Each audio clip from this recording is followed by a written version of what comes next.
بیدار کشمیر اور نظریہ وحدت کشمیر اور آزادی کی بات کر رہا ہے، اور اس شخصیت کا تعارف کروانے کے لیے میں چند اشعار کے ساتھ اس شخص کو سٹیج پر مدعو کرنا چاہوں گا۔ کب یاروں کو تسلیم نہیں، کب کوئی عدو انکاری ہے، اس کو طلب میں ہم نے بھی دل نظر کیا جاواری ہے۔ جب ساز سلاسل بجتے تھے ہم اپنے لہو میں سجتے تھے، وہ ابھی تک باقی ہے، یہ رسم ابھی تک جاری ہے۔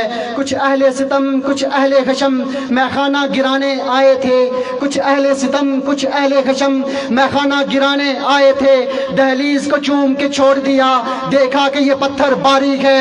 جب پرچم جاں لے کر نکلے ہم خاک نشیں مقتل مقتل، اس وقت سے لے کر آج تلک جلات پہ ہیبت تاریخ ہے۔ زخموں سے بدن گلزار سہی، زخموں سے بدن گلزار سہی، پر ان کے شکستہ تیر گنو، خود ترکش والے کہہ دیں گے یہ بازی کس نے ہاری ہے۔ کس زام میں تھے اپنے دشمن شاید یہ انہیں معلوم نہیں، یہ خاک وطن ہے جان اپنی اور جان تو سب کو پیاری ہے۔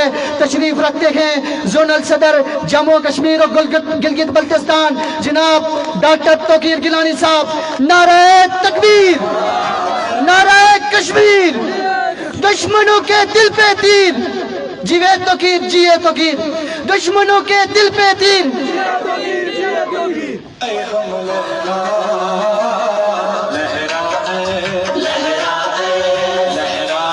کشمیر کے جھنڈے لہرائے۔ اعوذ باللہ من الشیطان الرجیم، بسم اللہ الرحمن الرحیم، اہدنا الصراط المستقیم صراط الذین انعمت علیہم غیر المغضوب علیہم ولا الضالین۔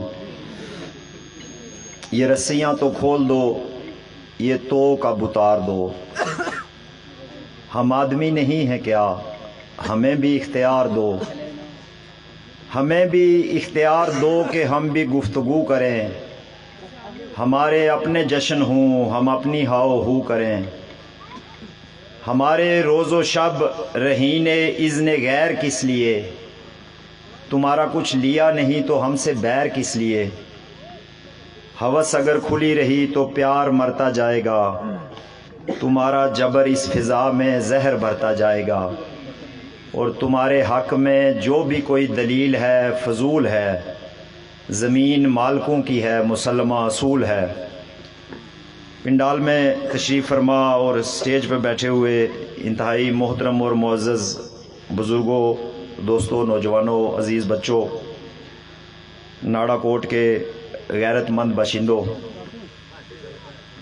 میں سب سے پہلے تو آپ کا شکریہ ادا کرتا ہوں کہ اس گاؤں میں، اس خوبصورت اور دور دراز گاؤں میں آپ نے اس سفر آزادی کانفرنس کا انعقاد کیا، اور خصوصاً ہمارے نوجوان لبریشن فرنٹ کے ساتھی اور جو نئے دوست ہمارے ساتھ شامل ہو رہے ہیں، میں آپ سب کے جذبے کو بھی خراج تحسین پیش کرتا ہوں۔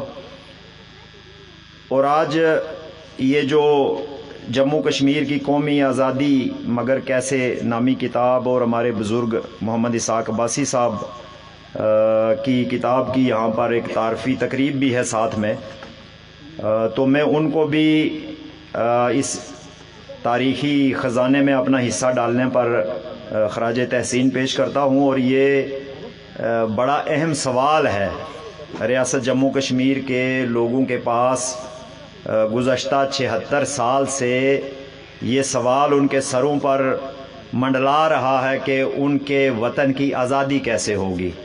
تو یہ جو عنوان انہوں نے رکھا ہے یہ بڑا اپنی توجہ مبذول کروانے والا عنوان ہے، اور یہ ایک ہم میں سے ہر آدمی کو، ہر مرد عورت کو، ہر بچے، ہر جوان کو یہ سوچنا چاہیے کہ یہ آزادی کی تحریک جو ہے وہ کیسے کامیاب ہو سکتی ہے۔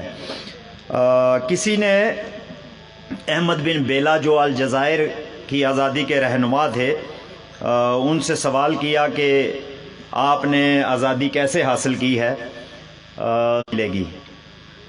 اور کارل مارکس ایک بڑا دانشور گزرا ہے انسانی تاریخ کا، سماجی دانشور اور سیاسی دانشور، تو اس نے کہا کہ جو محکوم اور مظلوم ہیں اور محنت کش ہیں ان کی آزادی ان کے اپنے عمل کے ذریعے ممکن ہے، اور جب ہم نے قرآن کی طرف رجوع کیا اور قرآن سے اس معاملے میں رہنمائی چاہی تو قرآن نے کہا ان اللہ لا یغیر ما بقوم حتی یغیروا ما بانفسہم، کہ اللہ تعالیٰ اس قوم کی حالت کبھی نہیں بدلتا ہے جو اپنی حالت خود نہ بدلے. یعنی یہ اختیار جو ہے وہ اللہ نے آپ کے سپرد کر دیا ہے. جب اللہ نے آپ کو اپنا نائب بنایا اور زمین پر آپ کو اپنا خلیفہ مقرر کیا اور آپ کو اشرف المخلوقات کے شرف سے نواز دیا تو اس نے کچھ اختیارات آپ کے ذمے لگا دیے اور اس نے رستوں کا تعین کر دیا. ہم میں سے ہر آدمی جو ہے وہ جب نماز کی ادائیگی کرتا ہے اور فاتحہ پڑھتا ہے تو اس میں یہ دعا کرتا ہے اللہ تعالیٰ سے کہ مجھے ان لوگوں کے رستے پر چلا جن پر تیرا انعام ہوا، اور مجھے ان لوگوں کے رستے پر چلنے سے بچا جو گمراہ ہیں. تو اللہ نے دو راستے جو ہیں وہ متعین کر دیے ہیں. ایک راستہ جو ہے وہ حق کا راستہ ہے، سچائی کا راستہ ہے، غیرت کا راستہ ہے، اور دوسرا راستہ جو ہے وہ جھوٹ کا ہے، وہ باطل کا ہے، وہ ظلم کا ہے، وہ گمراہی کا ہے. تو اب آپ پہ منحصر کر دیا اللہ تعالیٰ نے، یہ آپ کی ڈیوٹی لگا دی کہ بندے یہ آپ کے اختیار میں ہے کہ اس راستے پہ جانا چاہتے ہو تو اس طرف فلاح ہے، اس راستے پہ جانا چاہتے ہو تو اس طرف ہلاکت ہے. تو انسان کبھی بھی اپنے آپ کو اپنے ارد گرد کے معاملات سے بری الذمہ قرار نہیں دے سکتا. یہ قدرت کا فیصلہ ہے. آپ اپنے آپ کو بری الذمہ قرار نہیں دے سکتے ہیں کسی بھی صورت میں کہ میرے ارد گرد کیا ہو رہا تھا اور میں کسی اپنے ذاتی خول میں بند تھا اور میری کوئی ذمہ داری نہیں تھی. تو یہ جو اشرف المخلوقات والا ٹائٹل ہے یہ ٹائٹل انہی ذمہ داریوں کے تناظر میں دیا گیا ہے. ورنہ ہم میں اور بھیڑوں میں کیا فرق رہ جاتا ہے؟ بچے وہ بھی پیدا کرتی ہیں اور اپنی حفاظت کا بندوبست وہ بھی کرتی ہیں اور ہم سے اضافی طور پر وہ دودھ بھی دے دیتی ہے، کھانا پینا بھی کھاتی ہیں. اور انسان میں اور باقی مخلوقات میں یہ فرق ہے کہ انسان اپنے علاوہ دوسروں کے لیے بھی سوچتا ہے اور وہ دوسروں کی بھلائی کے لیے نہ صرف کام کرتا ہے بلکہ وہ دوسروں کے بغیر زندہ نہیں رہ سکتا ہے. وہ معاشرے کے بغیر، وہ اجتماع کے بغیر زندہ نہیں رہ سکتا.